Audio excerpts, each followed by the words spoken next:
आज मैं आप लोगों को जो जानकारी देने जा रही हूँ वह है घर से चोरी गई हुई चीज़ का पता लगाना। और यह चीज़ें मैं हमेशा सभी को बोलती हूँ कि मैं सरल और आसान से तरीके देती हूँ। यदि आप सही तरीके से इन टोने टोनकों को करते हैं तो यह ज़रूर आपको अच्छे परिणाम देते हैं। लेकिन बहुत सारे भक्त हैं जो फिर मुझसे फ़ोन कर कर पूछते हैं, और मैं हमेशा बताती हूँ कि कहीं रास्ते में गुम हुई चीज़ के लिए यह क्रिया मत कीजिए, वह चीज़ें नहीं मिलती है। काफ़ी पुरानी हो जाती है तो उनके लिए आप यह क्रिया मत कीजिए, क्योंकि यह क्रिया उसमें भी काम नहीं करती है। यह 15 से 3 दिन के बीच यदि कोई यह क्रिया चोरी हुई चीज़ उसका हम पता लगाना चाहते हैं तो यह चीज़ें काम करती है। दूसरा, मुझसे बहुत सारे भक्तों ने पूछा था कि माता जी हमको आपके नंबर चाहिए, तो मैं आप लोगों को नंबर अपने भेज दूंगी। आज आप लोग सुबह 11 बजे से तो 4 बजे तक मुझसे बात कर सकते हैं। मेरे पास में आपकी समस्या का समाधान होगा तो मैं ज़रूर आप लोगों की मदद करूंगी, और नहीं होगा तो मना कर दूंगी। ये चीज़ें मैं हमेशा बोलती हूँ। लेकिन उसी के साथ साथ बहुत सारे भक्त मुझसे कहते हैं कि माता जी हम आश्रम पर आना चाहते हैं, हम दीक्षा, तो ना तो मेरे आश्रम पर कोई आता है ना मैं किसी को दीक्षा देती हूँ। फिर यह बातें बहुत बुरी लगती है, तो बुरी नहीं लगनी चाहिए। बहुत सारी चीज़ें देखिए, मेरा साधना का क्षेत्र है। मैं ज़्यादातर पूजा पाठ और इन्हीं चीज़ों में रहती हूँ। मैं अपना समय इन सारी चीज़ों में ख़राब नहीं करना चाहती कि यहाँ भीड़, मैं इसीलिए आप लोगों को इन वीडियो के जय माता दी सभी को, हर हर महादेव। आज जो मैं प्रयोग देने जा रही हूँ वह प्रयोग है चोरी गई चीज़ का पता लगाना। देखिए, मैं हमेशा आप लोगों को बोलती हूँ कि मैं वही क्रियाएं देती हूँ जो मैंने कई भक्तों के ऊपर करवाई है और मुझे इसमें अच्छा रिजल्ट देखने को मिला है। उसके बाद ही मैं आप लोगों को यह चीज़ें देती हूँ, और यह चीज़ें हम कई साल से कर रहे हैं। लेकिन हमने आश्रम के ऊपर यह चीज़ें बंद कर दी, क्योंकि बहुत बार ऐसी घटनाएं हुई है कि दोनों पार्टी यहाँ आ गई है और इस हिसाब की स्थिति बन गई है कि बहुत ज़्यादा मतलब बेकार स्थितियाँ। एक बार यही गांव पे ही चोरी हुई थी। किसी के मंगलसूत्र था जो काफ़ी महंगा था, 2-2.5 तोले का। वो घर से निकला था, तो भाई जब घर से कोई चीज़ निकलती है तो या तो कोई घर का सदस्य होता है या पड़ोस का होता है जिसको मालूम होती है। तो दोनों पार्टी यहाँ आई और दोनों अलग अलग तरीके से, और कहा कि गुरुजी हमारा नाम बताओगे तो हमारी ज़िंदगी बर्बाद हो जाएगी, हमको मरना पड़ेगा। उनका सामान तो मिल गया था, चुपके से रख दिया था, लेकिन बहुत बेकार स्थिति बन गई थी। उसके बाद हमने क्रिया यहाँ पर बंद कर दी थी। लेकिन भाई बहुत सारी चीज़ें हैं, यह टोने टोनके में आती है। यदि आप सही तरीके से करते, यह एकदम 100% सत्य घटना है, और यह हमारे यहीं की घटना है। दोनों व्यक्ति अभी वर्तमान में वहाँ है जिनके साथ या जिनका सामान चोरी हुआ था, जो सामान सारी चीज़ें। तो मैं हमेशा, हम लोग इन चीज़ों का बहुत ध्यान रखते हैं। उसके बाद से तो हमने बहुत सारी चीज़ें यहाँ बंद कर दी थी। इसीलिए बंद की थी क्योंकि यह चीज़ें उस हिसाब से होती है, तो क्योंकि भाई हम यहीं के रहने वाले, सारी चीज़ें सबको पता, और इसके कारण काफ़ी दुश्मनियाँ भी होती है। लेकिन मैं आप लोगों को इस क्रिया को आसान तरीके से बता देती हूँ कि आपको कैसे करना है। यदि आपके घर से कोई सामान चोरी हो जाता है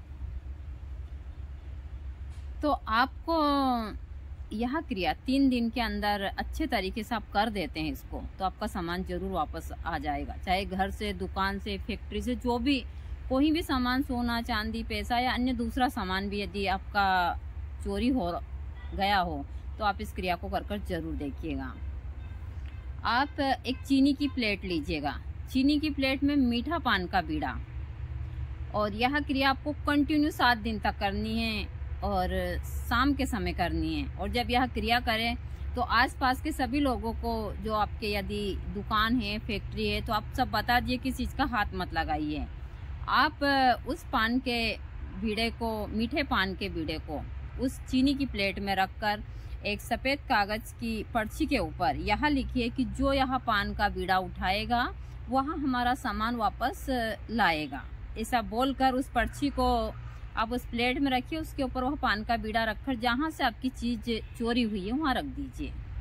आपको और कुछ भी नहीं करना है, वहाँ रख कर और सबको बोल दीजिए कि इसके हाथ ना लगाए। चाहे यदि आपके घर से हुई हो तो आपकी अलमारी से हुई तो अलमारी के पास रखिएगा, फैक्ट्री में हुई है तो वहाँ रखिएगा, दुकान से जहाँ हुई है वहाँ यह सामान रख दीजिएगा और सबको बोल दीजिएगा।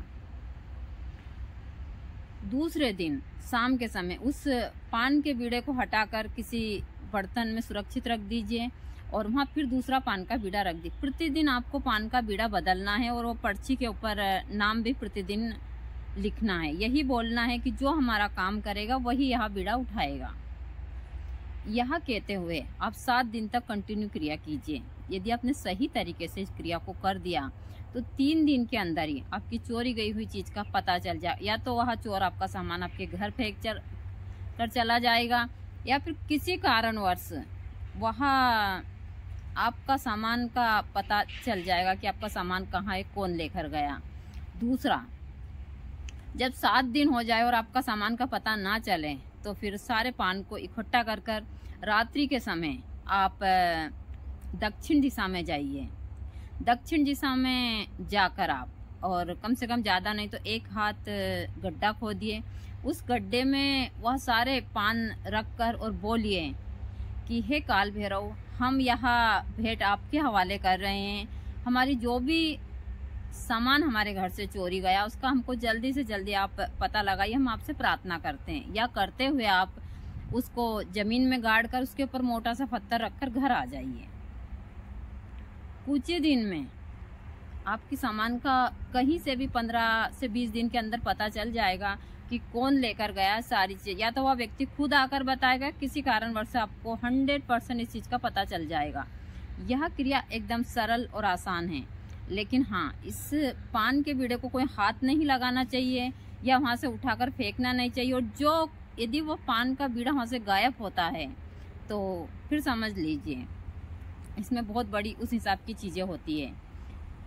यह क्रिया जैसा मैंने आप लोगों को बताया कि मैंने बहुत सारे भक्तों के ऊपर करवाई है, बहुत सारे भक्तों ने इस क्रिया को करा है और उनको काफ़ी चमत्कारी प्रभाव इसको में देखने को मिला। दूसरा, यदि कहीं रास्ते में चीज़ गिर जाती है तो हम उसके लिए क्रिया नहीं कर सकते हैं, चाहे सोना चांदी या कुछ भी ऐसी चीज़ हो।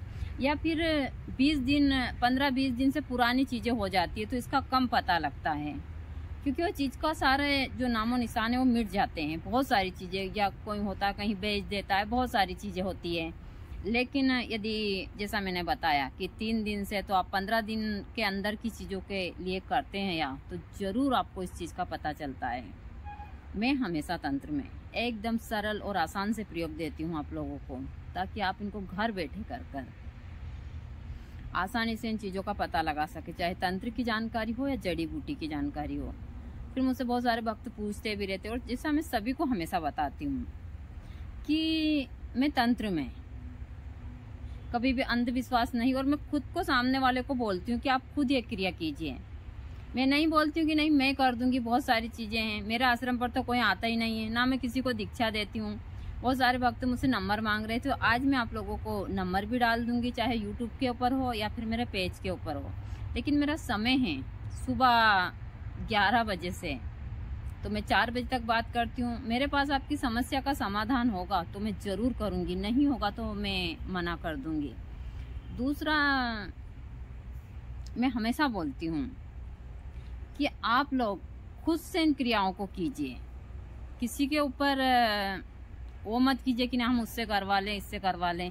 यह चीज़ें आप कभी मत कीजिएगा और आप इसमें ठगी का शिकार होते हैं। मेरे पास भी बहुत सारे फ़ोन आते हैं, बहुत सारी चीज़ें हैं, तो मैं सभी को बोलती हूँ कि आप खुद कीजिए इन क्रियाओं को। मैं अंधविश्वास में किसी को नहीं पटकती हूँ। यहाँ टोने टोन के में आते हैं, जिस प्रकार हम नज़र उतारते हैं, बहुत सारी चीज़ें हैं, उसी प्रकार से यह चीज़ें होती है। तो आप घर बैठे इनको कीजिए, एकदम सरल और आसान सा प्रयोग है, इसको कर जरूर देखिएगा। यदि यह क्रिया सटीक बैठ जाती है तो 100% आपका काम का पता चल जाता है, क्योंकि ऐसी बहुत सारी चीज़ें हैं जो हम सही तरीके से करते हैं तो वह काम जरूर करती है।